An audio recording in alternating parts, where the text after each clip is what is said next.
What is going on, YouTube? This is Expose, and we have our question and answer video. I'm finally doing it. I let it go a little bit longer, one because of the phase announcement, but number two because I wanted everybody to get their questions in before I posted this. So now that we got everybody's questions, let's get right into it. Um, how many tournaments have I won? It's kind of a broad question. Uh, my first tournament, and then he asked, "What's the first tournament you played in?" I've won a bunch of them. If you include GB tournaments, ICNs, even some like MLG, not pro circuit ladders, but they used to have MLG tournaments, like almost kind of like Weekly Warfare, but it was variant gameplay, GB variant. I've won a couple of them. I'm not sure the exact number. Uh, and what was the first tournament I played in?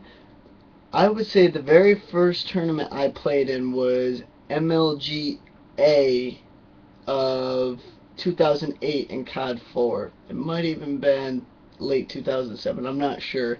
Whenever whenever it was, that's the first one I played in. It was the first MLG tournament I think for COD.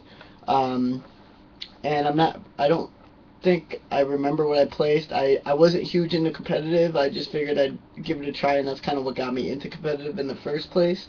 But yeah, that was definitely my first tournament, and honestly, what brought me to where I am now. Um, Next question is from I want to say Banana Tree. Um, it's what do you think it is slash are the most important aspects of a good player? He's got a couple questions here, so we'll start off with that one. The most important aspects of a good player is their situational awareness. So if you're in a 1v3 situation, you know that you're in that 1v3 situation before even being told by your teammates or pulling up the backboard or the scoreboard, and you already know what situation you're in. Also, like, all right, you're in a 1v3 situation in search and destroy, but you also are on offense and need to plant the bomb, and there's only 40 seconds left. So you know you need to get the bomb down either as soon as possible, or you need to start searching as soon as possible for kills. And if you have score streaks, you need to know that saving your life to get more score streak is more important than running out trying to clutch something that is very hard to clutch in the first place. So definitely smarts and awareness are the number one aspect. I'd say, like, as far as the other ones, skills, professionalism, that'll come in time. After practicing both of them, honestly, whether it's on Twitter, whether it's on YouTube, or in game trying to get better at the game, practice will help both of them. So I definitely say it would be smarts or awareness. What makes someone a better player than someone else? Again, it's basically the same question. Uh, Someone who has more smarts, even skill, I guess you'd say, over somebody else. That's what will make someone a better player. Not so much the team they're on, because if you're going to talk about, oh, I'm a better player than so and so because I'm on phase, or Aches is a better player than so and so because he's on complexity, then you got to talk about the team versus team rather than just player versus player. But it is a team-based game, and that is everything. So one versus one really means nothing. And is being active and grind the game the most important thing for starting as an amateur team? Is it the most important? Probably not. But I will say, number one, it is very important. You need to definitely have dedication. You need to have ambition, and you need to practice with your team. And you do need to grind a little bit with your team, because if you go into a tournament and all of a sudden you hop on a map that you've never played before, or a game type you've never played for as a team, obviously the other team who might know the map more, not even the map, but the map and game type together more, is going to play better. So you need to make sure that you know every game type, what your players are doing on each map, on each game type. Once you get that down, you can kind of hesitate the grind a little bit and make sure that, like, you still play a decent amount, but you don't have to go 6-7 hours. But at first, most teams do go 6-7 hours because they want to catch up. They have to play a catch up. It's everybody's trying to catch up to Optic right now, or Complexity, because they have a set thing. They've had a set team for a while, and they know what each other is doing. They know how good they are as a team. So they don't have to play as hard, not as hard, but as much as they had to when they first started. So at first, yes, I would say grinding is definitely crucial. What happened with Yoshi and Tritons? Uh, I decided to take Tritons with me just because I knew Tritons was a good player. He really impressed me when I was playing with him. I left Yoshi and Seiken due to basically being little kids. I'm 21 years old. I'm 8 years older than Yoshi, and I'm 6 years older than Seiken. So I mean, we had different ideas on certain things, and to be completely honest, I'm not trying to sound like an asshole or something, but it's hard teaming with little kids. It really is. Just because there's a maturity difference, and sometimes some things they say are annoying, or sometimes if I say something, they might not understand it from my perspective. They might just think of it from theirs. So it's definitely hard, and that's the reason why I left them. That question was from Extracts MLG. Jinx Psych, what does it take to go professional in Call of Duty? I've made like 4 or 5 videos about this. All you gotta do is you gotta check those.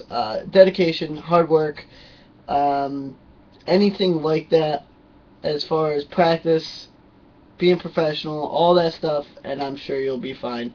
You gotta keep the grind going, and you gotta not give up. What happened to Genesis? Well, we placed well in Frag Cup. This is from Zoros GB. We played well in Frag Cup. We placed 6th. We knocked out MV3-1. We definitely could have played better. I think we should have beat Juked. I got no excuses though. They did play well, and as you saw, they went all the way to the finals and played well in the finals. So you got to give it up to them. They played extremely well the entire tournament, and especially against us.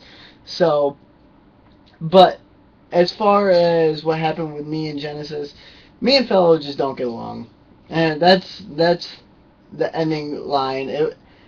And they tried to blame it on my skill or whatever, and I played well the entire tournament, so I knew that was kind of far-fetched, and I did talk to Fatalize, and it was mainly me and Fellow just not getting along. I don't understand what his problem is, and it goes both ways. I have a little bit of a problem, but there's so much of beef between us for whatever reason. I'm not exactly sure why it started or where it started, but you'll probably never see me team with Fellow again. And that's no shit talk towards him.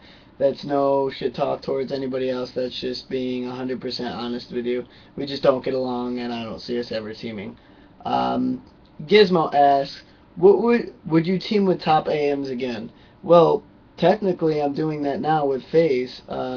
Heist is considered an amateur. I mean, I guess you could consider him a pro gamer just because he did make a lot of money off of YouTube. He was getting a salary, and it was based off of his video gameplay. So I guess you can consider him a pro by technical terms, and I guess you could say that, but I am teaming with a bunch of AMs as far as the MLG consists of, like Secretly, Tritons, and Heist. None of them plays pro ever in an MLG event or continued to. So yes, I am, and I will again after this probably if this team never works out. But as of now, it looks great, and I'm really excited for the team. Who is the team you would like to beat most at Dallas? That's from Cleo. It's pretty easy. I'm not gonna lie. I would love to smack there. I would love to absolutely on main stage too. And this is kind of a joke with my boy Fatalize. He's an old teammate of mine, and we've teamed many a times. He's probably one of the guys I get along with most on Xbox, or I've met through gaming. But we love to roast each other. We love to go at each other and talk shit to each other. It's all fun, but he does suck at the game. And I can't wait to beat them. I want to play them. Another reason mainly is because I just want to beat Fellow as well. But that's the one team I had to pick. But if I wanted one team to lose at Dallas, And it's not because I don't like them. I love all the guys on the squad, but I do want to see Optic lose, just for the main reason they've won everything. They've won everything. I want to see someone else be crowned. I would love to see some underdog team, especially us. But if I didn't have to pick my team, I would love to see some underground team, underdog team, come out of nowhere and win the tournament. That would be absolutely awesome.